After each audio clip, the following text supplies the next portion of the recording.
విమలారెడ్డి ఈ పేరు మీ అందరూ వినే ఉంటారు. పెద్దగా పరిచయం అవసరం లేని పేరు. ముఖ్యమంత్రి జగన్మోహన్ రెడ్డికి వరుసకు మేనత్ అవుతుంది.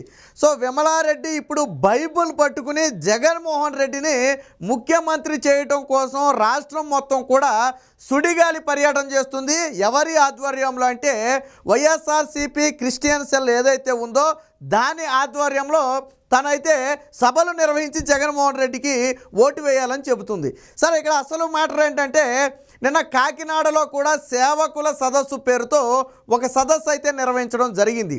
ఏంటి ఆ సదస్సు ఉద్దేశం, ఏంటి ఆ సదస్సులో జరిగిందంటే దాదాపుగా 2000 మంది పాస్టర్లను పిలిచి అక్కడ ఒక సభ ఏర్పాటు చేసి జగన్మోహన్ రెడ్డికి ఓటు వేయాలనేది దాని ఉద్దేశం. అయితే విమలారెడ్డి పిలిస్తే ఎవరో రావటంలా పాస్టర్లు.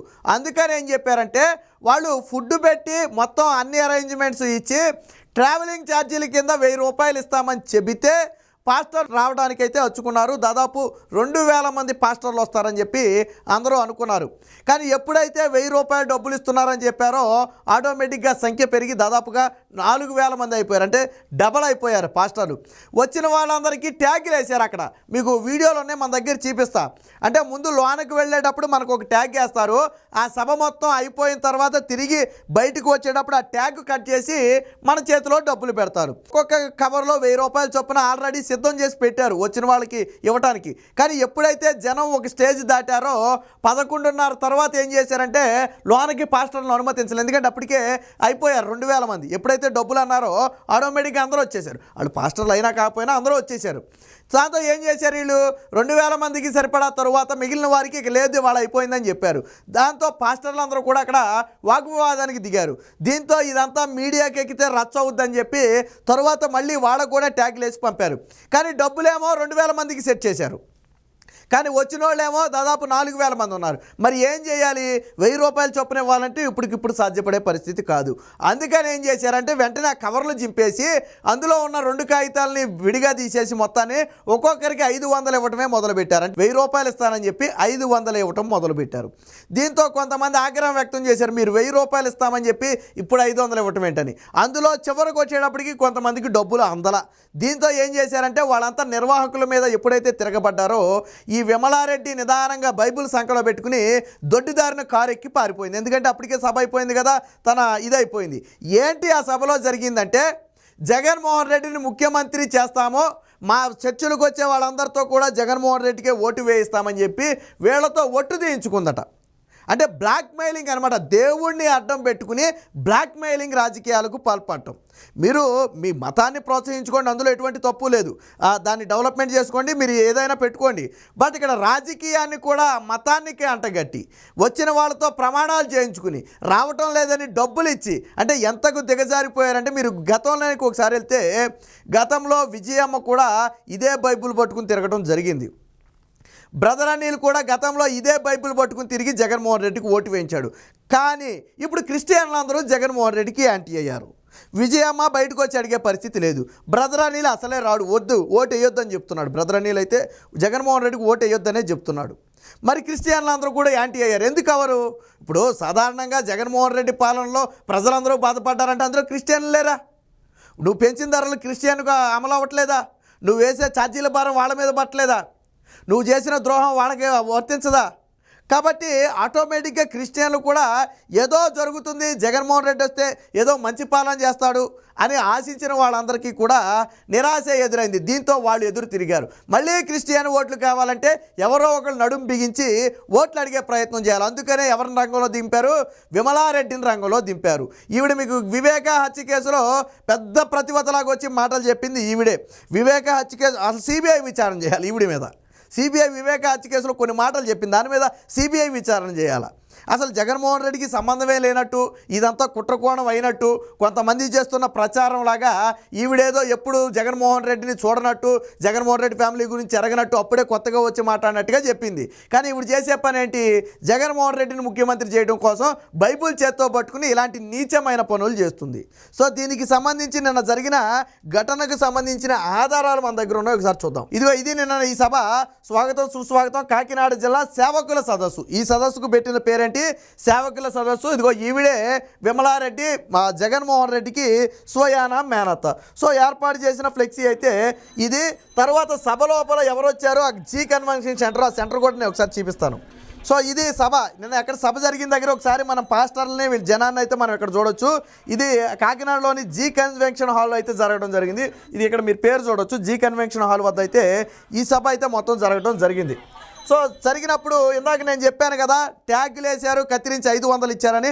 అది కూడా మన దగ్గర ఆధారం ఉంది, అది కూడా చూపిస్తా చూడండి ఒకసారి. ఈ వీడియోని జాగ్రత్తగా పరిశీలించండి ఒకసారి. ఇదిగో ఇక్కడ ఒక వ్యక్తి ట్యాగ్ కట్ చేస్తాడు, ఇక్కడ ఒక వ్యక్తి డబ్బులు ఇస్తాడు. జాగ్రత్తగా పరిశీలించండి మీరు. కనపడింది కదా ట్యాగ్, మరొకసారి చూడండి. ఇదిగో ట్యాగ్ కట్ చేస్తున్నాడు చూడండి. ఇదిగో ఇక్కడ ట్యాగ్ కట్ చేస్తున్నాడు. కట్ చేసిన వెంటనే 500 రూపాయల నోటు అతని చేతిలో పెడతాడు చూడండి. అదిగో చేతిలో పెట్టాడు చూడండి. అదిగో మళ్ళీ ట్యాగ్ కట్ చేశాడు, మళ్ళీ 500 రూపాయలు చేతిలో పెడుతున్నాడు. సో చూడండి, ఇదిగో మళ్ళీ ట్యాగ్ కట్ చేస్తున్నాడు, 500 రూపాయల నోటు చేతిలో పెడతాడు చూడండి. సో చూశారు కదా, ఒక రకంగా ఏంటంటే తొక్కిసలాట అయిపోతుంది అక్కడ. ట్యాగ్ కట్ చేయటం, చేతులు ఇవ్వటం. ఎందుకని తొక్కిసలాట అయిందంటే వాళ్ళు అంచనా వేసిన దానికంటే ఎక్కువ రావటంతో ఎప్పుడైతే డబ్బులు అన్నారో ఆటోమేటిక్గా ఆ చుట్టుపక్కల వాళ్ళు అందరూ వచ్చేసారు. వాళ్ళు ఎంతలో ఎంతమంది పాస్టర్లు, ఎంతమంది మౌళ్ళు అనేది పక్కన పెడదాం, వచ్చేసారు. దీంతో నిర్వాహకుల మీద ఒక రకంగా దాడికి ప్రయత్నించారు కూడా. మీరు 1000 రూపాయలు ఇస్తానని చెప్పి ఇప్పుడు 500 ఇవ్వటం ఏంటి, అయినా మా చేతులకి ట్యాగులు వేయటం ఏంటి. లోపలికి వెళ్ళేటప్పుడే కొంతమంది పాస్టర్లు అబ్జెక్షన్ చేశారట. ఏమని, అసలు మేము పాస్టర్లం అయి ఉండి మా చేతులకు ట్యాగులు వేయటం ఏంటి, మేమన్నా ఏమన్నా పెయిడ్ షోకి వచ్చామా లేకపోతే దేనికన్నా వచ్చామా ఏంటి, ట్యాగులు వేయటం ఏంటి అని చెప్పి అడిగారట. మీరు రామోజీ ఫిలిం సిటీ లాంటి దాంట్లోకి వెళ్తే మీకు ఒక ట్యాగ్ లాంటిది, ఒక ఐడి కార్డు లాంటిది ఇస్తారు, మీరు తిరగడానికి అవకాశం ఉంటుంది. అలాగే ఇక్కడ ట్యాగ్ ఎందుకంటే డబ్బులు ఇవ్వడానికి గుర్తుగా వాళ్ళు చేసినటువంటి ఏర్పాటు. ఆ ట్యాగ్ ఉన్న వాళ్ళకే డబ్బులు ఇస్తారు, ట్యాగ్ లేని వాళ్ళకి డబ్బులు ఉండవు. దీంతో కొంతమంది అబ్జెక్షన్ చేశారు. సరే ఏదైనా 1000 రూపాయలు అన్నారు కాబట్టి సరే నచ్చకపోయినా వెళ్ళి కూర్చున్నారు. బట్ తిరిగి వచ్చేటప్పుడు 1000 రూపాయల బదులు 500 మాత్రమే ఇచ్చారు. అప్పుడు 500 ఇచ్చినప్పుడు వాళ్ళందరూ కూడా తిరగబడ్డారు. ఎప్పుడైతే ఇది కొంచెం రభసగా మారిందని చెప్పి విమలారెడ్డికి తెలుసుకుందో, దొడ్డిదారిన ఆల్రెడీ కార్లు సిద్ధంగా ఉన్నాయి, అప్పటికే సభ అయిపోయింది కదా, దొడ్డిదారిన కార్లు సిద్ధంగా ఉంటే ఆ కార్లెక్కి వెంటనే పరారైపోతే ఇటు పంచేవాళ్ళు ఇటు పరారైపోయారు. చివరికి చాలామందికి డబ్బులు కూడా అందకపోతే అక్కడ ఉన్న వాటిని మొత్తం కూడా చెల్లాచెదురు చేసేశారు. అంటే దేవుడి పేరు చెప్పి దేవుడి మతాన్ని ప్రచారం చేసుకోవడం మానేసి ఆ ముసుగులో జగన్మోహన్ రెడ్డిని గెలిపించడం కోసం వాడుతున్నటువంటి ఈ కుట్రలో భాగంగా ఇలాంటి డ్రామాలకు తెరదీశారు. సో పాస్టర్లను అడ్డం పెట్టుకుని అన్ని చర్చిలలో కూడా జగన్కే ఓటే ఇస్తామని చెప్పి ఓట్లు తీయించుకుంటుంది విమలారెడ్డి. అసలు వైసీపీ క్రిస్టియన్ సెల్తో విమలారెడ్డికి ఏంటి సంబంధం? వారి ఆధ్వర్యంలోనే మొత్తం జరుగుతున్నాయి. అంటే గతంలో విజయమ్మ, బ్రదర్ అనిల్ చేసినటువంటి పనిని ఇప్పుడు మేనత్ అయినటువంటి విమలారెడ్డితో జగన్మోహన్ రెడ్డి చేయిస్తున్నాడు. అంటే జగన్మోహన్ రెడ్డి ఎంత నీచానికి దిగజారాడు అంటే, క్రిస్టియన్ ఓట్లు మనకు పడవు, క్రిస్టియన్లు ప్రభుత్వానికి యాంటీ అయ్యారని తెలుసుకుని ఆ క్రిస్టియన్ల డబ్బుతో కొని మోసం చేయాలనే ప్రయత్నం చేస్తున్నాడు జగన్మోహన్ రెడ్డి. ఇలా విమలారెడ్డి లాంటి వాళ్ళని అడ్డం పెట్టుకుని వారితో ఓట్లు వేయించుకుని జగన్మోహన్ రెడ్డి లబ్ధి పొందాలనేది జగన్మోహన్ రెడ్డి కుట్రలో భాగం. జగన్మోహన్ రెడ్డి దిగజారడు అనుకున్న ప్రతిసారి అంతకంటే దిగజారుతూనే ఉన్నాడు. ఈ సభల నిర్వహణ మొత్తం ఎవడు సొమ్ము ఖర్చు పెడుతున్నాడు? విమలారెడ్డికి ఎక్కడిది అంత సొమ్ము?